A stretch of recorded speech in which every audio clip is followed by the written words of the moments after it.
Coming up this week, Hayden gives us an important COVID update. Grace and Lila check out a very interesting drink location. And Hannah and Alexa explore a local clothing line. It's Friday, April 23rd, and the buzz starts right now.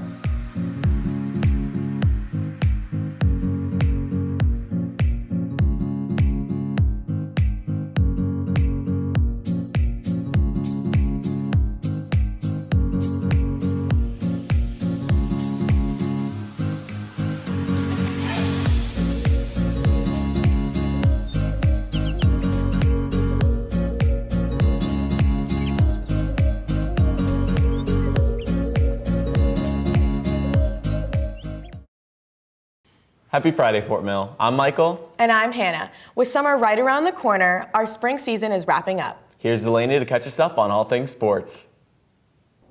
Hey Fort Mill, I'm Delaney and you're watching The Buzz Sports.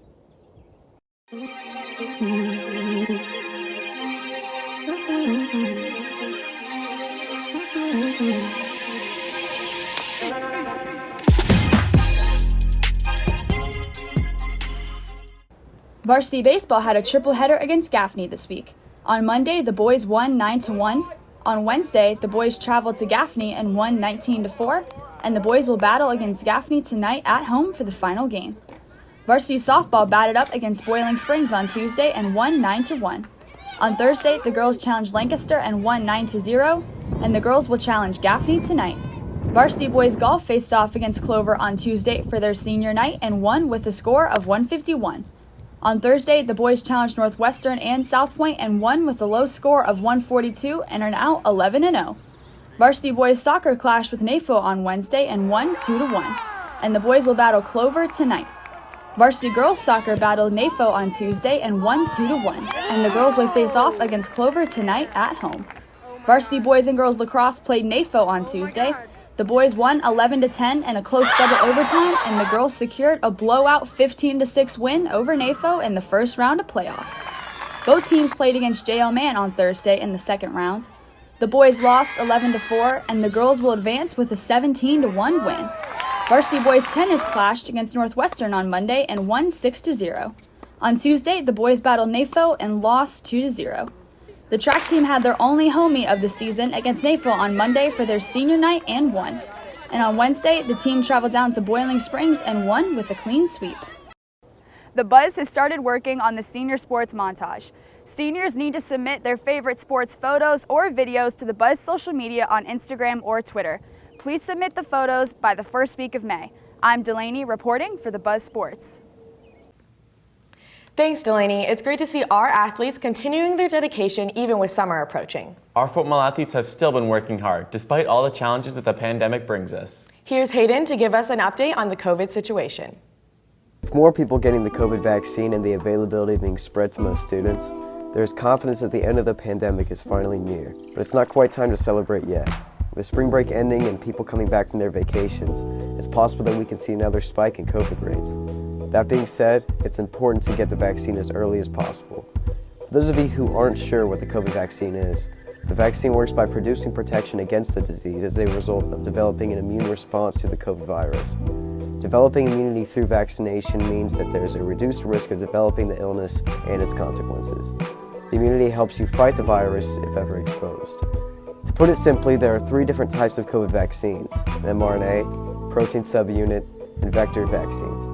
Each of these perform the same task in different ways, that being to teach our bodies to recognize the virus as something that shouldn't be there and fight it off accordingly. Those who have taken the vaccine will be fully immune and protected from the virus 2 weeks after getting vaccinated, allowing them to finally resume all of the activities that were put to rest during the pandemic.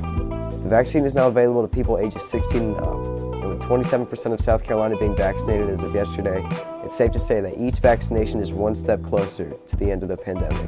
Reporting for The Buzz, I'm Brent.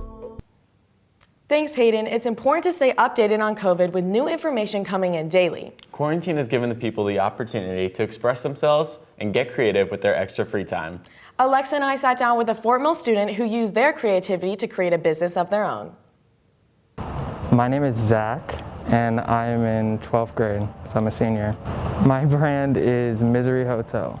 My inspiration was based on the Heritage Hotel which was created by Jim Baker and Tammy Faye Baker and their organization, and was built for the amusement park Heritage USA. It's an amusement park built in Fort Mill, South Carolina, and because of scandals between Jim Baker and Tammy Faye Baker and inside of their church, not only was the church put down for a while, as well as the hotel and the amusement park.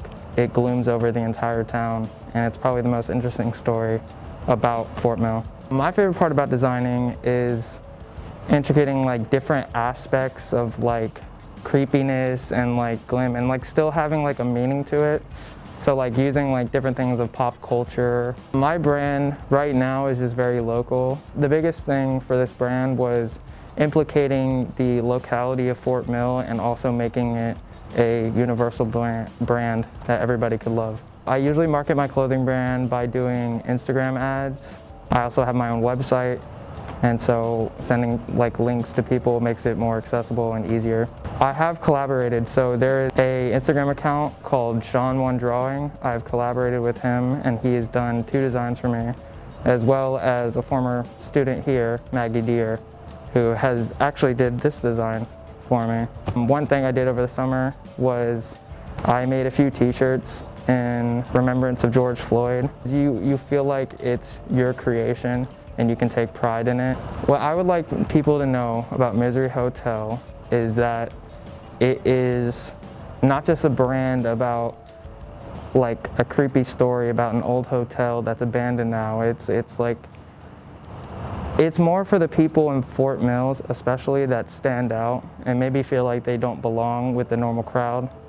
And it's for the people that feel like they're maybe voiceless, and it's to encourage to stand out. Beware of Misery Hotel.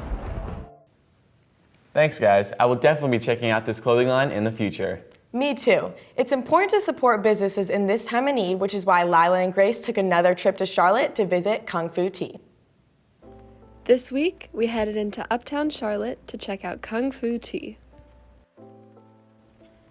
Boba and bubble tea have become popular new drinks among young people everywhere. Created in 2009, Kung Fu Tea is all about customizing your own drinks. You start with choosing a size and temperature, pick your toppings, and choose your sugar level along with a flavor from a variety of choices. Kung Fu Tea is one of the highest rated bubble tea shops in the Charlotte area, with quality drinks at affordable prices. I tried the matcha milk cap drink and rated it 10 out of 10. If you're looking for a fun new drink shop, Kung Fu Tea is a perfect option. Vlogging for the Buzz, I'm Lila. And I'm Grace. Thanks, guys. That seems like the perfect place to bring your friends, especially with summer right around the corner. That's all we have for this week. Seniors, make sure you send in your pictures from kindergarten all the way to senior year for our senior celebration.